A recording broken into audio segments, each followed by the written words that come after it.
Во барокното руво на скопската метропола, под отсејот од масивните споменици, мостови, булевари, се кријат стотици тажни судбини.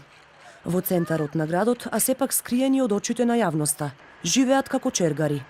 Денес се тука, утре кој знае каде. Кај ќе најдеме таму идеме. Празно место, кај ќе видиме таму, тука се пикам.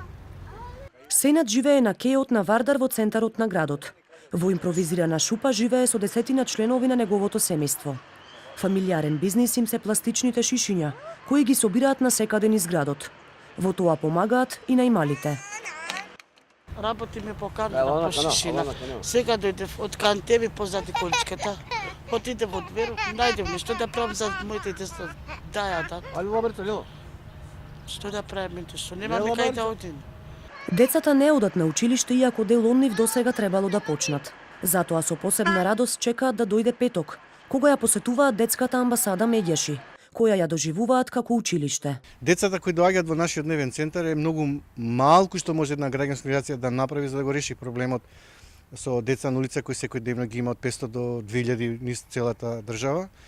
Едноставно тие се некогаш и принудени да заработуваат затоа што не работи ниту еден во семејството, живеат во субстандардни услови. За принудно питачење и експлоатација на детски труд осудена била и сопругата на Сенат, иако тој тврди дека таа не е виновна. Детето и денеска живее со нив. Социјалните служби велат дека го познаваат ова семејство и веќе им понудиле сместување во Чичино село, но тие одбиле. Сенат смета дека тоа е опасно место за живеење, особено за неговите ќерки. Условите за живот, шансите за вработување, здравство, образование беа клучните сфери во кои Македонија требаше да покаже конкретни резултати за подобрување на животот на ромите и нивна интеграција во општеството.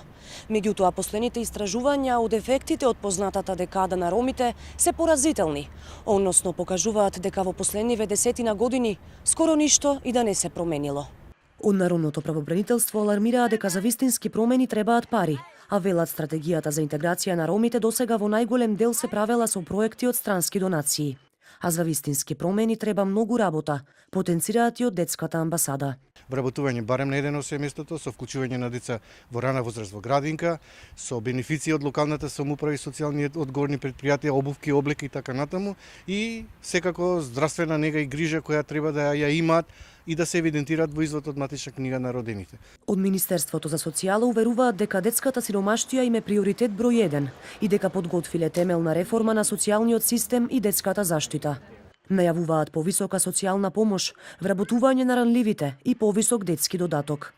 Во меѓувреме резултати будно чека и меѓународниот фактор, кој во неколку наврати порача дека заштитата на гладните е клучна за отворање на вратите на Европската унија. А до тогаш ќе ѕиркаме низ клучалката.